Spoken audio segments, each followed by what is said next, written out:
Bill लाओ इनाम पाओ स्कीम के तहत कैबिनेट मंत्री प्रेमचंद अग्रवाल ने 14वें लकी ड्रॉ की घोषणा की, जिसमें उन्होंने बताया कि 1500 लोगों को इसके तहत इनाम दिए जाएंगे, जिसमें 500 लोगों को स्मार्टफोन, 500 लोगों को स्मार्ट वॉच और 500 लोगों को ईयरबड्स दिए जाएंगे। आगे उन्होंने बताया कि 2022 से यह स्कीम शुरू की गई थी।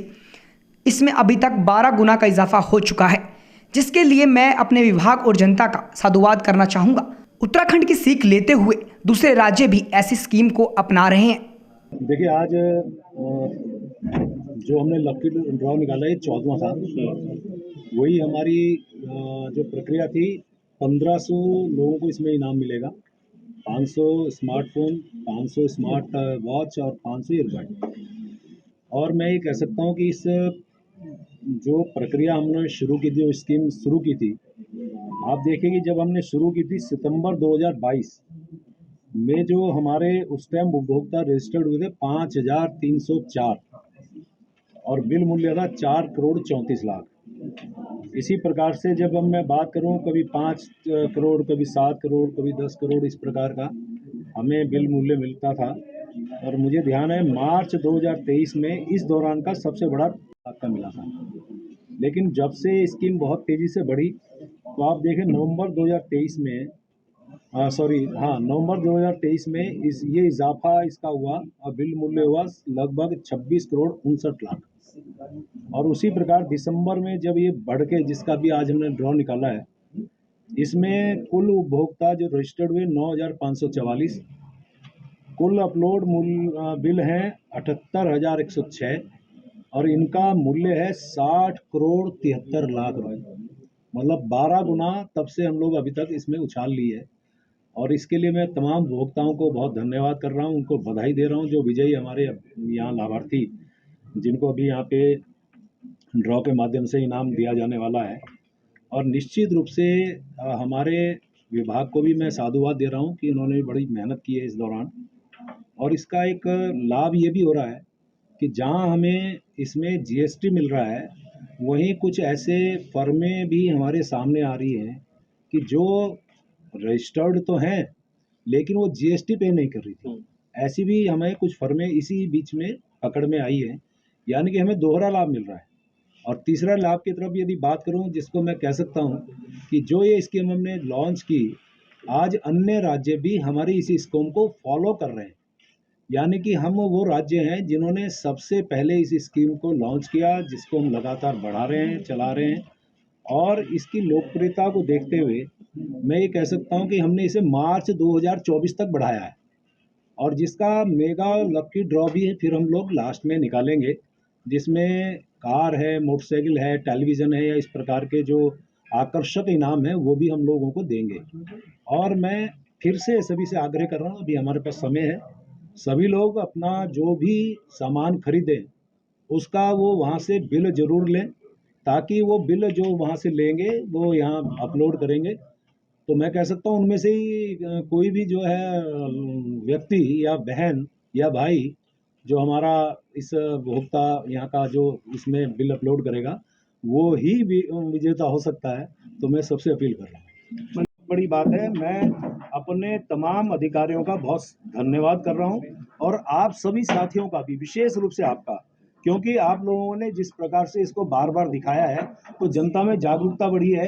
एक एक व्यक्ति 60-60, 70-70, 80-80 बिल अपलोड कर रहा है, का मतलब वो इतना उत्साहित है, इतना जागरूक है कि वो लगातार बिल ले रहा है, सामान खरीद रहा है तो बिल ले रहा है, बिल ले रहा है तो हमें जीएसटी मिल रहा है। तो मैं सबका धन्यवाद करता हूँ। उपहारों को नीलाम किया जाए और उसका जो पैसा है वो जनहित के कार्य में लगाया जाए, ये इस पहल को आप किस तरीके से देखते हैं? देखिए, हमारे माननीय प्रधानमंत्री ने भी इस प्रकार का, आप जानते हैं, उन्होंने उपहारों को जो भी उनको मिलते हैं, उन्होंने सभी उपहारों को वो एक प्रदर्शनी के रूप में लोगों को सामने रखते हैं, उसको एक तरह से बेचते हैं, सेल करते हैं या उनको देते हैं, और उससे जो आय उनकी होती है, मुझे याद है कि सबसे पहले आय जो उन्होंने दी थी वो नमामि गंगे में दी थी, क्योंकि गंगा के प्रति माननीय प्रधानमंत्री जी का बहुत बड़ा आस्था है।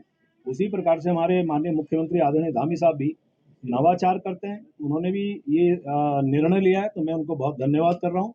और निश्चित रूप से आप जानते हैं कि हम सभी लोगों को या जो भी वीआईपीज हैं हमारे जनप्रतिनिधि लोग हैं, उनको इसी प्रकार से जनता जब उनको सम्मानित करती है तो उनको कुछ ना कुछ उपहार या इस प्रकार के सम्मान कुछ देते हैं। तो उन्होंने ऐसी पहल की है, मैं उनको बधाई दे रहा हूँ और आने वाले टाइम पे निश्चित रूप से ये इस प्रकार का नवाचार हम सभी करेंगे, ऐसा हम लोग मान के चल रहे जनवरी में विशेष सत्र आहूत करने की बात कही जा रही है सर, क्या कोई डेट फिक्स हुई है? देखिए, एक तो मैं बहुत स्पष्ट आपको कर दूं, ये विशेष सत्र नहीं है।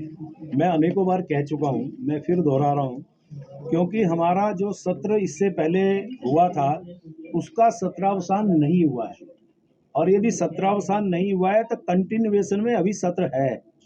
यदि कंटिन्यूएशन में सत्र है तो आप ये मान के चलिए, जब ये सत्र गया था, हमारे भाई चमोली जी यहाँ बैठे हैं, एक उस समय बहुत प्रमुखता से जो क्षैतिज आरक्षण जिसके लिए हमारी सरकार गंभीरता से उसमें बिल लाई थी, लेकिन जिस प्रकार से वहाँ वातावरण बना था, एक समिति बनाई गई थी, प्रवर समिति, मेरी अध्यक्षता में, विनोद चौंगली जी यहाँ बैठे हैं, उनकी वो भी सदस्य उस समिति के। हमने उस प्रवर समिति के अनेकों बैठ के करके क्षैतिज आरक्षण 10% हमारे आंदोलनकारी जो हैं उनके परिजनों को उसका लाभ मिले, उसको लेके हमने उसकी रिपोर्ट माननीय अध्यक्ष विधानसभा जी को दी है। उसके बाद से हम उम्मीद कर रहे थे कि सत्र हम लोग करेंगे, लेकिन इसी बीच में इन्वेस्टर समिट, अभी हमारे अनेकों कार्यक्रम, लगातार हमारी व्यस्तता के बाद हमें, चूंकि सत्रावसान नहीं हुआ है, हमने इसीलिए सत्रावसान नहीं किया था क्योंकि ये विषय हमारे सामने था, उसे लाना था। और उसी तरह से एक हमारे बहुत बड़ा हमारा विषय है, वो है यूसीसी का। उसकी भी ड्राफ्ट कमेटी तैयार है, वो रिपोर्ट हमें जब मिलेगी, हम उम्मीद कर रहे हैं जैसी वो रिपोर्ट मिलेगी, इन दोनों को विषय को लेके हम सत्र जब आहूत होगा, ये दोनों विषय उसमें ला सकते हैं, ताकि उसमें व्यापक इसका विचार विमर्श हो और ये वहाँ से पास होने के बाद फिर ये कानून की शक्ल ले। ये विशेष सत्र नहीं कहेंगे, कंटिन्यूएशन में ये सत्र अभी भी है। धन्यवाद। हाई कोर्ट ने सर मार्च तक लोकायुक्त नियुक्ति को लेकर के डेडलाइन दी है। 29 जनवरी को मुख्यमंत्री की अध्यक्षता में बैठक भी होनी है, क्या माने कि समय रहते हो पाएगा? देखिए, हम सारे काम समय रहते करते हैं। ये भारतीय जनता पार्टी की सरकार हमेशा वो काम करती है जो समय पे करती है, जो समय जब निर्धारित होता है। देखिए, भगवान श्री राम का मंदिर किसने कल्पना की थी? मैं तो उस समय का श्री राम कार सेवा समिति का जिला संयोजक रहा हूँ। हमने तो लाठियां खाई है, जेल गए हम लोग। कहाँ कल्पना कर रहे थे? अनेकों लोग शहीद हुए थे, बलिदान हुए थे। आज वो दुनिया में नहीं है। किसी ने कल्पना की थी कि भगवान श्री राम का मंदिर बनेगा? लेकिन देखिए, समय आया। इसी 22 तारीख को भगवान श्री राम की प्राण प्रतिष्ठा हो रही, भव्य दिव्य मंदिर वहाँ बन के तैयार है।